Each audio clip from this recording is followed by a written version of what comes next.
CASAT Podcast Network.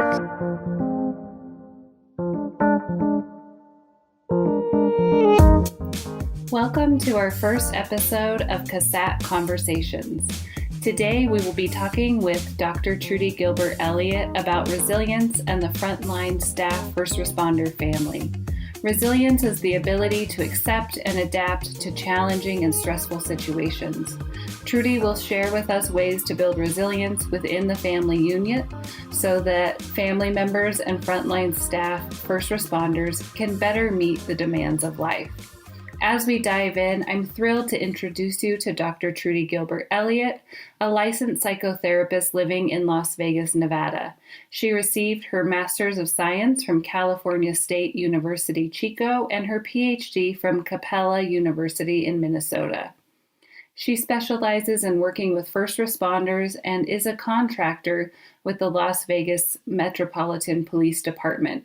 She has worked with trauma survivors throughout her 25-year career, including abused children, survivors of domestic violence, psychiatric patients, persons living with substance use disorder, and most recently, personnel, veterans, and first responders.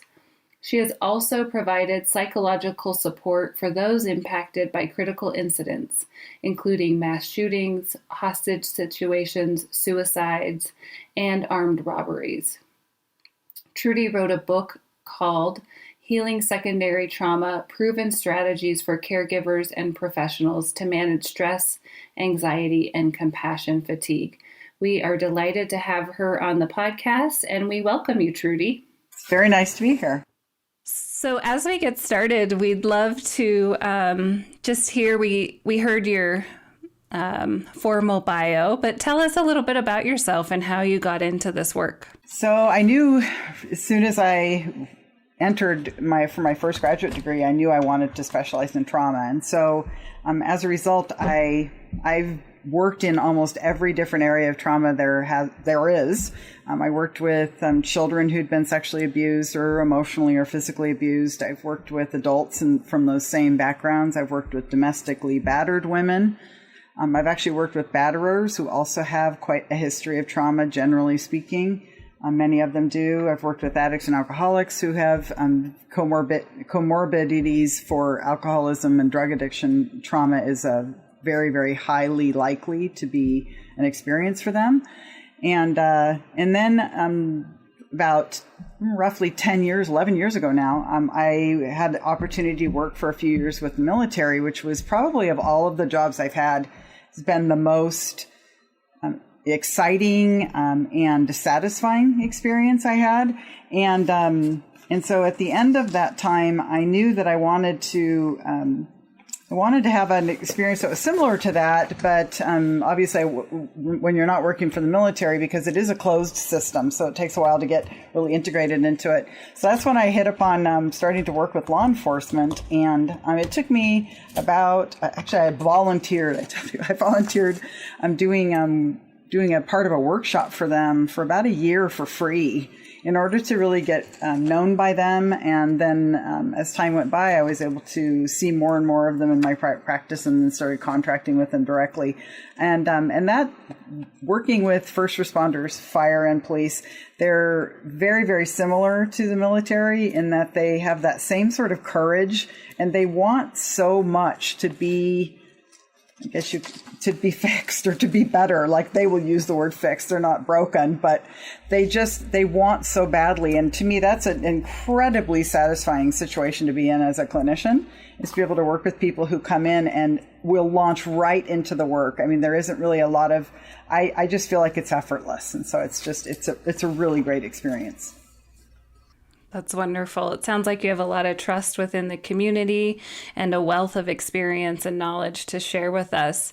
Also, since this podcast is focused for the families of first responders, can you tell us a little bit about the work that you've done with them? Yes, very frequently, certainly because of the nature of their jobs, there is a lot of stress and strain on the family. And so usually it's not unusual that when a first responder comes in for treatment because of their own trauma, that their family's been indirectly, sometimes unfortunately directly impacted by that trauma. And so I do see quite a few couples after the original member is stabilized, their traumatic experiences, if they have been diagnosed with PTSD, that they've stabilized. And then we will start working on the couple system, and then, by extension on some of how it trickles down into the rest of the family as well. Wonderful. Thanks. Hey, Trudy, and tell us you wrote a book that came out in 2020, right, about healing secondary trauma. Can you tell us a little bit about maybe the process or what led you to write that book? It was actually really interesting. I've always wanted to write a book. And I've been told by many people, you really need to write all this down, or you need to write a book. And out of the blue, I got a call from someone who claimed to be a publisher. Now, of course, I'm going to be skeptical because I'm thinking, this is a good one. This is a good scam. But they had listed what the name of the publisher was. And so, of course, I Googled them, and they were legitimate. And so I did return the phone call, and ended up having this extensive conversation with this gentleman who said that they had actually found me online because of the topic that I've been teaching workshops on for other professionals in regards to secondary trauma, compassion, fatigue, burnout, that sort of thing. And so we ended up he ended up offering me to write this book, and they have a really unique way of approaching it. And so they already really had a very solid outline for me, which I was then able to give them some feedback on, maybe as far as adding a few different things or changing the order around a bit. But so then I ended up getting to write the book, and it was a very, very intense process. This particular publisher only gives you about a 4-month turnaround. So in addition to working my regular job, which obviously I'm usually booked pretty full, and so I would go home at night and I would write, and all weekend long I would write, and then then you go into all the different levels of editing, which was also really interesting. And then before you know, it was exciting. People have asked me so what did you think about writing your first book? I said, oh no, that's the book. It's the book. Don't say first, because then that would imply there would be a second. And I don't know about that. Maybe if it was a 6-month turnaround instead of a 4-month, though, right? Yes. Book number 2 could happen. Yeah, maybe that's a quick turnaround. It was. Wow. It was. That sounds like an intense process. Well, we're delighted to be able to share some of the wisdom, or have you share some of the wisdom from your book, Healing Secondary Trauma, Proven Strategies for Caregivers and Professionals to Manage Stress, Anxiety, and Compassion Fatigue, with our listeners. So let's get started. As we are here and want this to be a resource for families of first responders, how will a first responder family know if they are resilient? And what are some of the components of resilience? So to break it down in simple terms, first families need to have resilient beliefs. And so one of the most important pieces of this is that they would want to see their challenges and the problems they have in their lives as opportunities to grow, to learn, and to become closer. In a sense, it's a way of framing challenges as evidence that, we are an amazing family. We pull together, we don't pull apart. It speaks to their mindset overall, that we see challenges as roadblocks, or do we see challenges as opportunities to grow? So we really want to have that be our beliefs, and how we tell the story of us as a family has that component of growth in it. Also, resilient families tend to be organized. There are processes in place that create structure, regular connection, and the ability to roll with the changes that happen from time to time. Structure in a family creates security. It allows us to depend on each other. The opposite of this would be a family with little structure and or lots of chaos. And lastly, resilient families are good communicators. They have really open communication. They have a freedom to express their opinions. There's acceptance of emotions within the family. And they also learn to separate emotions from behaviors. So we recognize that an emotion can be okay while the behavior is not okay. And then approach problems and difficulties with a sense of family strength and empathy. So those are just the basics. You talked about communication there, Trudy, and can we talk about that just a little bit more? What are a few areas of communication that families would find most useful to develop or strengthen? It's really important to develop the ability to listen to one another. And sometimes that's hard. It's one where we all feel like, oh, no, I'm a good listener. But when you really break it down into the skills that it takes to be a good listener, sometimes we could certainly use some improvement. Good listeners are non-judgmental. They seek understanding of the other person's position. Now, they may not agree with the other person's position, but they still seek to understand the other person's position.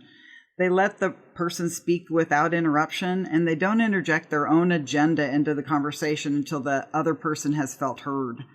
And they attend to them in ways that focus on their body language and that they're empathetic. That's those things like head nodding, eye contact, small little things you say like, oh my gosh, or oh no, and even facial expressions that let the other person know that you're tracking with them. You have those empathetic looks on your face, like maybe your eyes get really wide when they're telling a part of the story, so that the other person really knows like, wow, you're really there with me. And then certainly as the person winds down their story, to be able to paraphrase what you heard and to get their agreement, like, yeah, that's exactly what I'm saying, before you necessarily launch in and start your, oh, and you want to hear about my day? That sort of thing, which we tend to do. Another one that's really good for families is assertiveness skills. This is a really, really big construct. Probably in particular, learning to share very clear I messages with each other.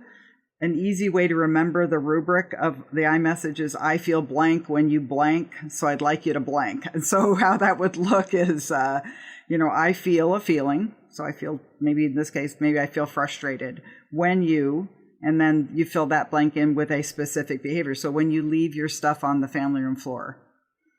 And my positive need is, or so what I need is for you to pick all of the things off of the family room floor and put them in your room. And certainly we can add a fourth step sometimes with younger children, we might attach a consequence to it. So I might say something like, and if it isn't done by dinner, then I will. So that would be the consequence at the end of it.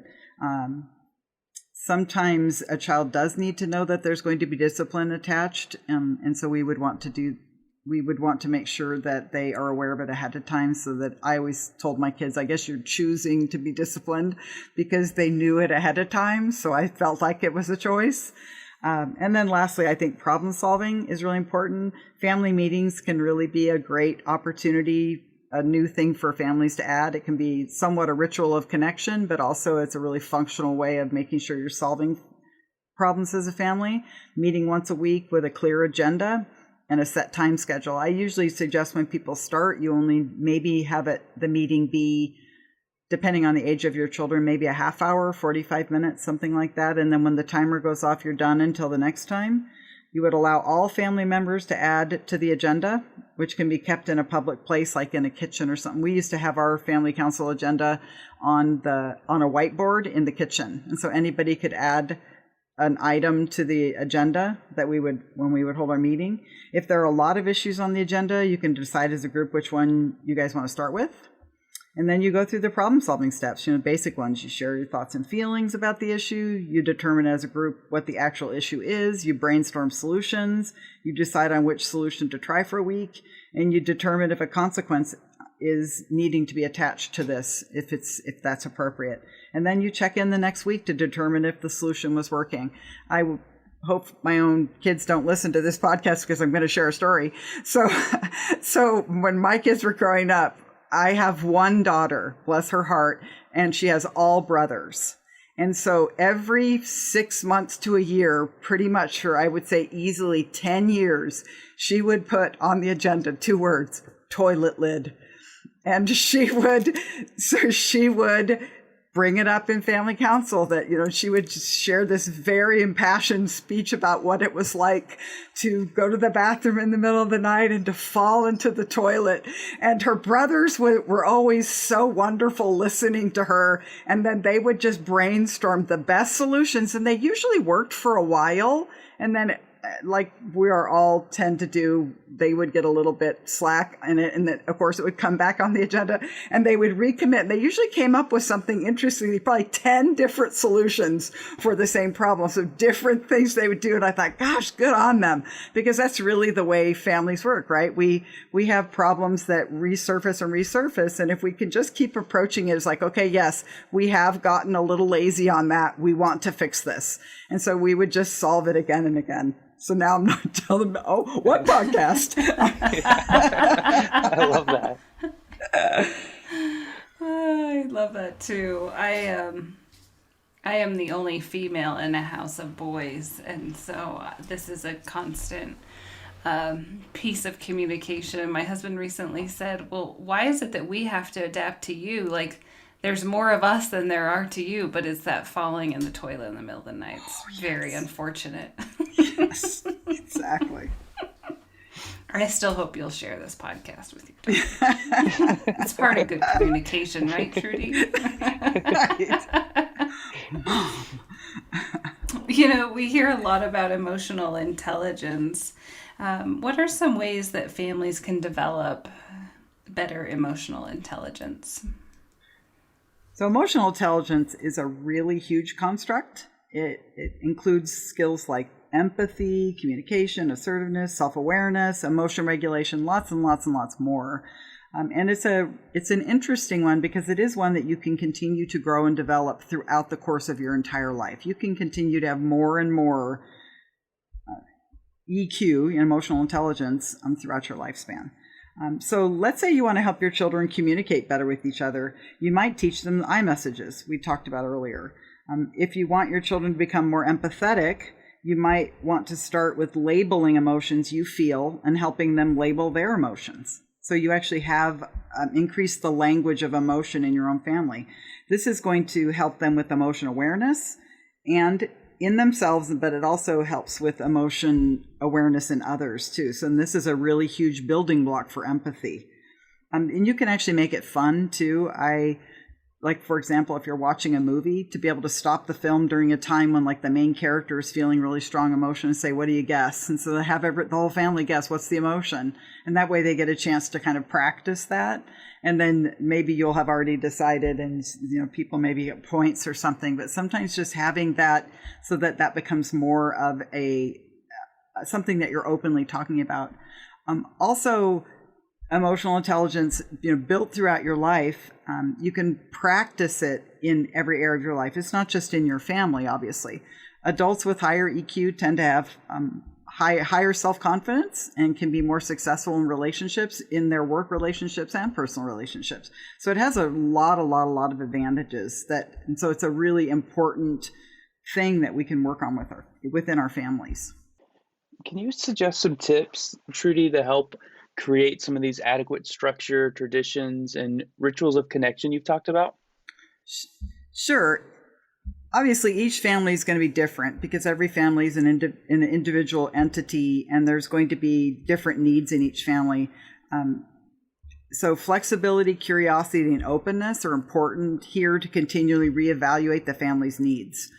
Some of the basics of structure, take a look at your family processes overall. So if you're going to sort of almost as if someone was videotaping you for a week, just sort of imagining it that way, would you want to show the videotape to the whole world?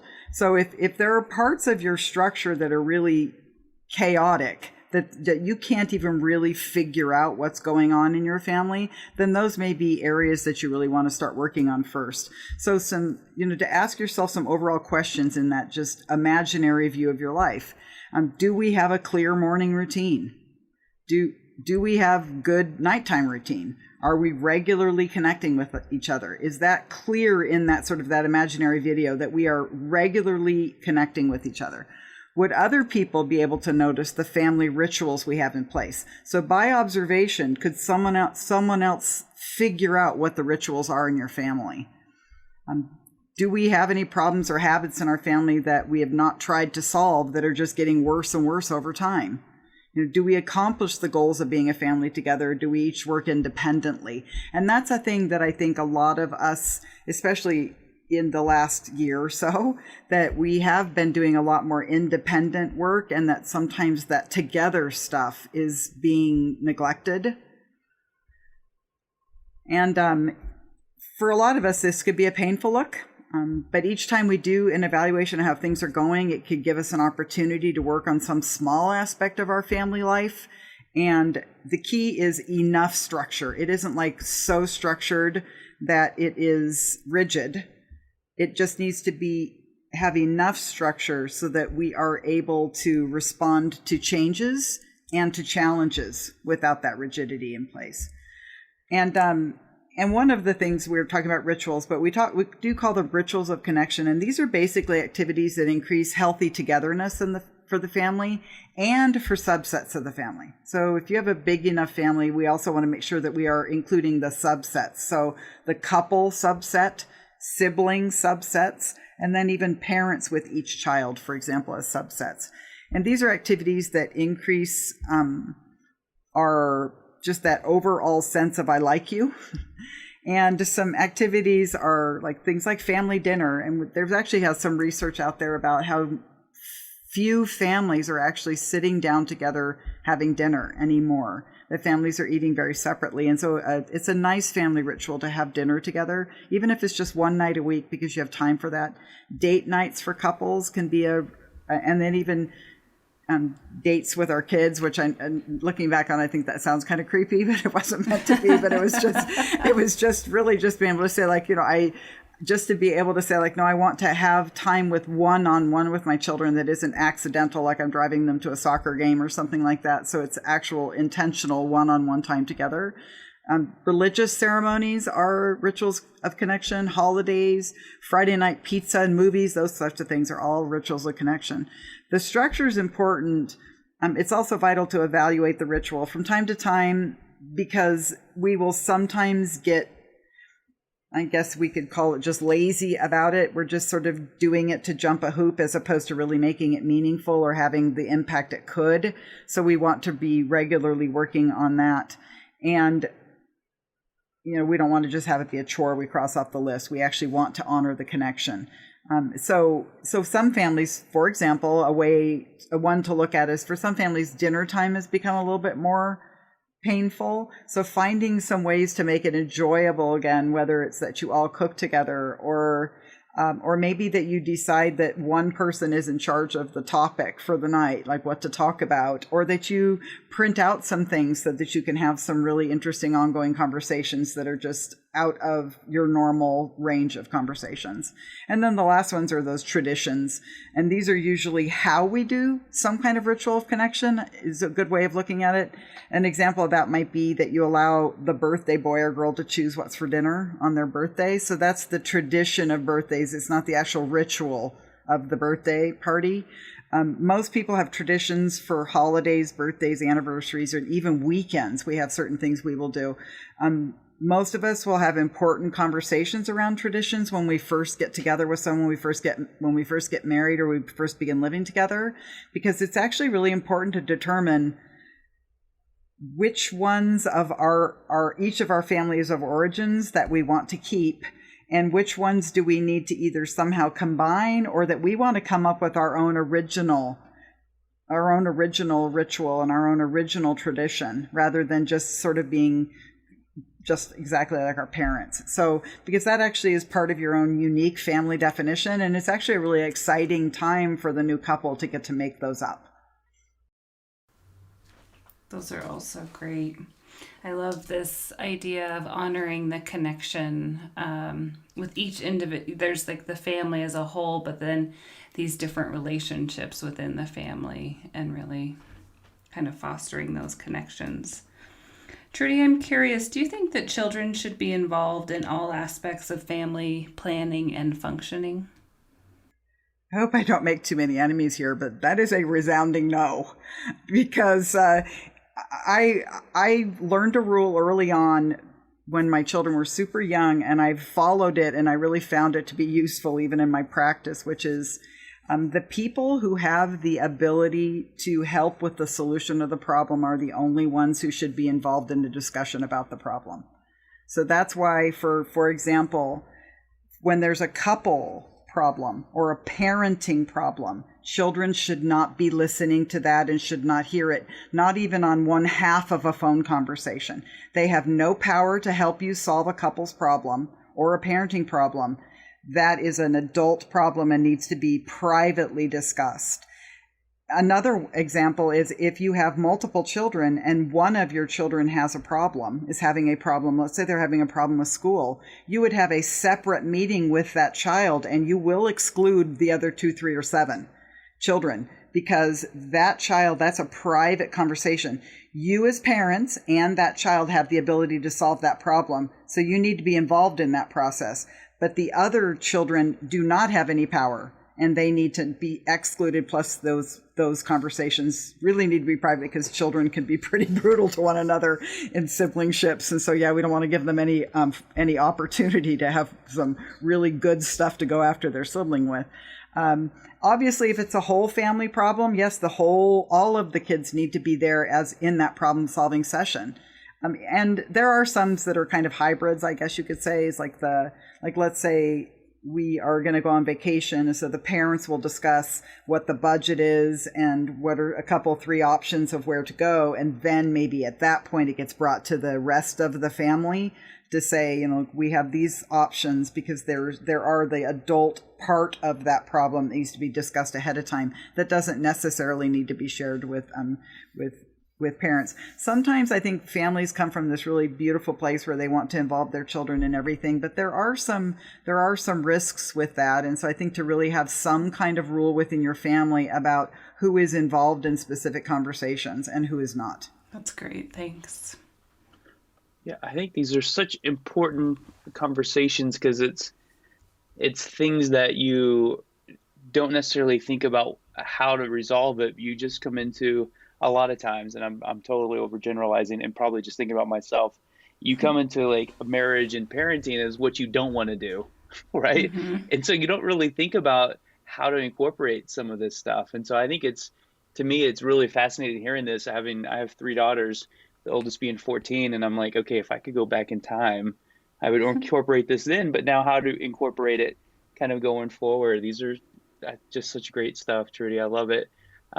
What about some of the resources? What are some resources that folks could use or look up as they're developing either some of these skills or some of these aspects in their family?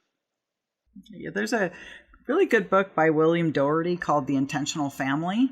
And it's a book that really just shares a lot of rituals to strengthen the family. And he kind of just goes through things, different ideas for a family. It's an older book, but it's still very relevant. It's great.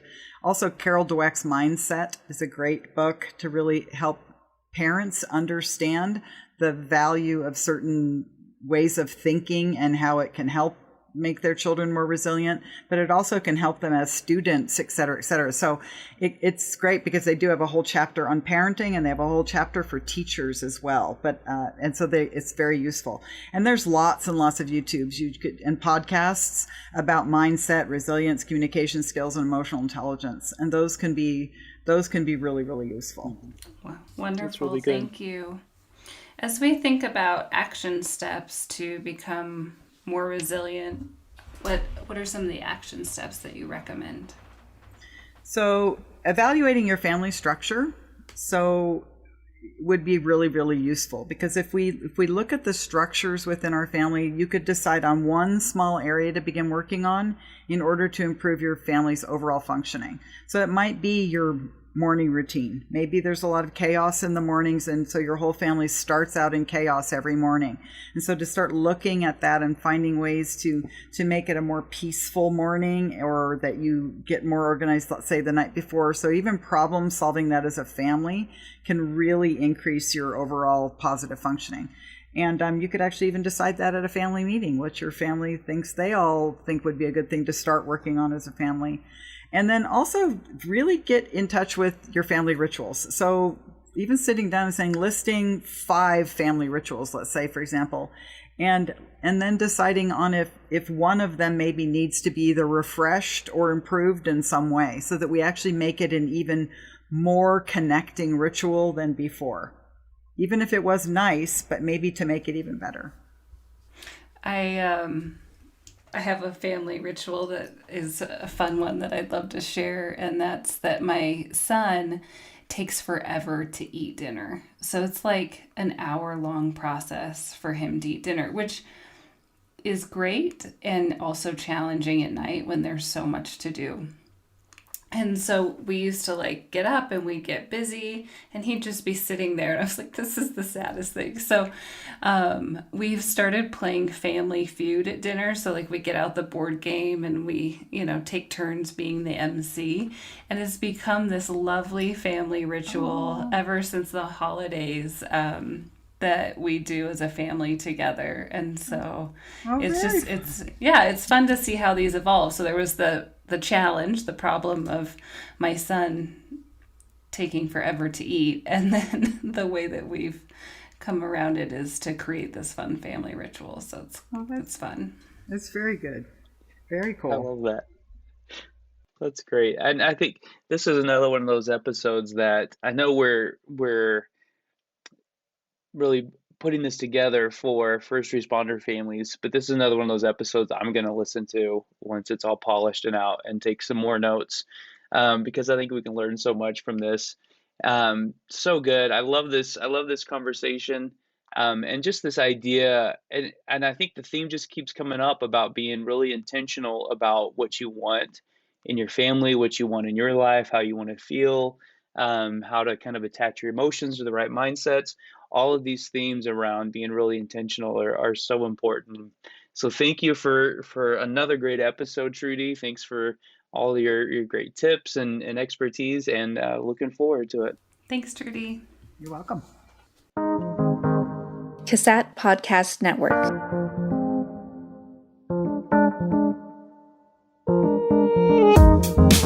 This podcast has been brought to you by the CASAT Podcast Network, located within the Center for the Application of Substance Abuse Technologies at the University of Nevada, Reno. For more podcasts, information, and resources, visit CASAT.org.